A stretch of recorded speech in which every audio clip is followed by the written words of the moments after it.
The universe is running out of things to remember. Imagine waking up billions of years from now. There are no stars in the sky, no galaxies, no planets, no sunlight, no warm places to live, just an almost unimaginable large universe expanding into darkness. And here's the strange part. The universe may not be destroyed. It may simply run out of things happening because the universe appears to be moving towards a state where there are fewer and fewer differences left to erase. And that leads to one of the strangest ideas in physics. The universe could be slowly forgetting. Not literally, the universe doesn't have a brain, but in physics there is something surprisingly close to the idea of forgetting: entropy. And to understand where the universe is going, we have to understand why entropy seems to give time itself a direction.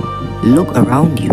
A star is different from empty space. Earth is different from the sun. A hot cup of coffee is different from the room around it. And these differences are what allows things to happen. A star has concentrated enormous amounts of energy into one place. That energy can escape as light. That light can warm a planet. On Earth, energy differences power, weather, chemistry, life, and basically everything interesting that happens. The early universe was actually much simpler. About 13.8 billion years ago, the universe was incredibly hot and dense. As it expanded, it cooled. Eventually, matter clumped together under gravity. Stars formed, galaxies formed, planets formed, and inside stars, new elements were created.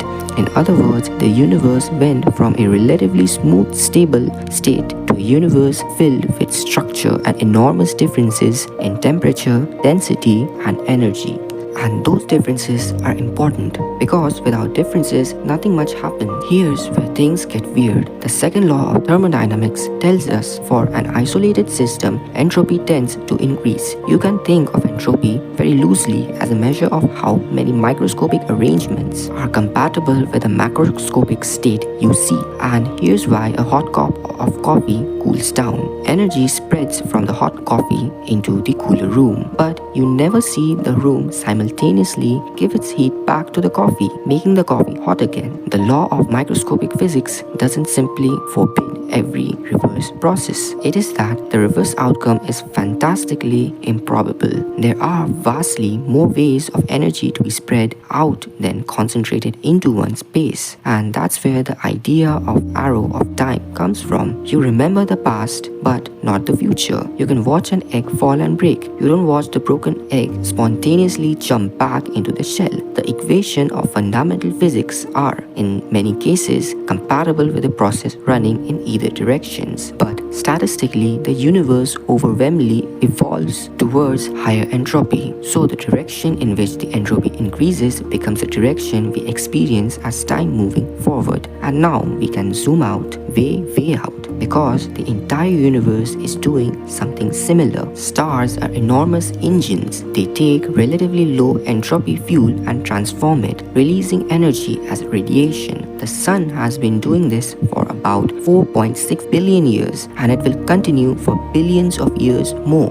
But stars don't last forever. Eventually, every star form will become increasingly difficult as galaxies run out of cool gas needed to make new stars. Some stars will die quickly, others, especially the small stars, can shine for an extraordinarily long period, potentially trillions of years. But eventually, even the stars run out of fuel. The universe becomes darker, and this is where the story gets really strange, because darkness isn't necessarily the end. It's only the beginning of a much longer era.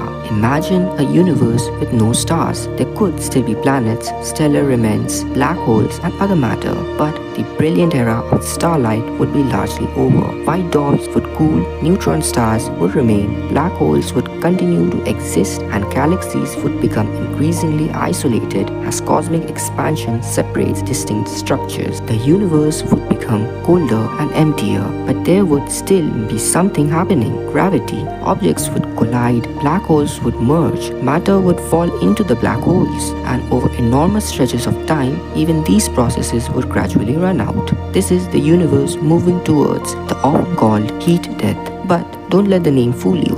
It doesn't mean the universe becomes extremely hot, quite the opposite. It means the universe approaches a state of maximum or extremely high thermodynamic entropy, where usable energy differences become scarce. There can still be energy, there just isn't much useful energy available to drive large-scale processes. This is the cosmic equivalent of a room reaching the same temperature everywhere. No hot coffee, no cool air, no temperature difference, no engine, no obvious way to extract useful work. The universe hasn't disappeared, it has simply become uneventful.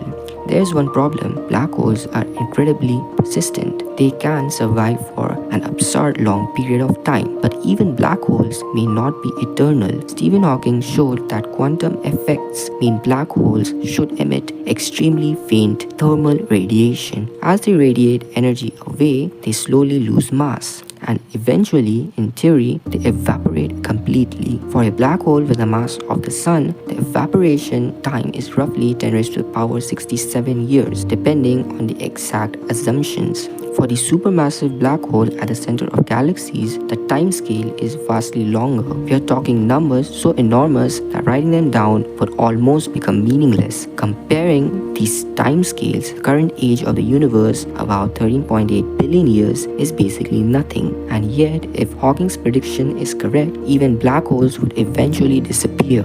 The universe loses another source of structure, another place where enormous amounts of energy and information are concentrated. The cosmic clock keeps ticking. Now we can return to our strange title. Is the universe really forgetting? Not exactly, and this distinction matters. Entropy increases does not simply mean information is being destroyed. In modern physics, information is deeply connected to the microscopic state of a system. A shattered glass contains in principle information about the glass before it shattered. The information hasn't necessarily vanished. It has become enormously scrambled, almost the particles and the environment. This is one reason the word forgetting is useful as a metaphor, but dangerous if it is taken literally. The universe may not be deleting its history. Instead, its history becomes increasingly difficult to reconstruct. The information becomes spread across more and more degrees of freedom. The universe doesn't necessarily forget what happened. It becomes harder and harder for anything inside it to recover the past from the present. And that's a much stranger idea. Eventually, depending on what happens to fundamental particles and the ultimate nature of physics, the universe could enter an extraordinary dilute state. There may be photons, neutrons, extremely low energy particles, black holes until they evaporate, and perhaps other particles or remnants that we don't yet fully understand. One major uncertainty is whether photons are actually stable. Some theories beyond the standard model predict photons eventually decay, but photon decay has never been observed, so we don't know whether it happens at all. If photons are unstable, ordinary matter itself would eventually disappear into lighter particles. If they are stable, some matter could survive far longer. Either way, the future becomes increasingly dominated by an expanding, cooling universe with fewer opportunities for complex structures to form. And here's the truly mind-blending part. This isn't necessarily a dramatic ending. There may be no final explosion, no cosmic collapse, no giant event announcing the universe is over, just less and less happening. There's something important we don't know. The ultimate fate of the universe depends partly on dark energy, the mysterious component associated with accelerating expansion of the universe. For years, the standard picture assumed dark energy behaved like a cosmological constant. If the recent observations have made the story more interesting, the Dark Energy Spectroscopic Instrument, or DESI, has found hints that dark energy might actually change over time. The evidence is intriguing, but is not yet a settled discovery, and different analysis and datasets don't all give the same level of support. If dark energy evolves, the ultimate fate of the universe could be different from the simple picture we have described, and that's an important reminder. We are not watching the end of the universe, we are trying to predict it using the physics we currently understand. The universe may still have surprises waiting for us. Look at the universe today. It's filled with stars, galaxies, nebulas, planets, black holes, supernova, light, and civilization capable of looking up and asking what all of this means. But zoom out far enough, there's a pattern. Energy differences substances are being transformed, stars consume their fuel, radiation spreads, matter changes, black holes eventually radiate, and entropy trends to increase. The universe isn't necessarily running out of matter, it's running out of differences that can be used to make things happen. A universe where everything is almost the same is incredibly different from the universe we experience today. No stars burning, no planets warming, no chemical reactions powering life, no cosmic engine, just an enormous cold, expanding universe where the events become increasingly rare. And perhaps that's what makes the idea of the universe forgetting so haunting. Not because the universe loses its memory, but because eventually there may be almost nothing left capable of making new ones. And right now, we are living in opposite kind of universe, a universe filled with differences, full of energy gradients, full of star being born and dying, full of matter clumping into worlds, full of chemistry becoming biology, and somehow on one small planet around one ordinary star, these processes proceed something that can look across billions of light years and ask, where is all of this going? And the answer may be the universe is slowly running down, not with a bang, not with a final moment, but with an almost imperceptible drift towards equilibrium, a future where the universe hasn't forgotten its past but has almost nothing left to remember.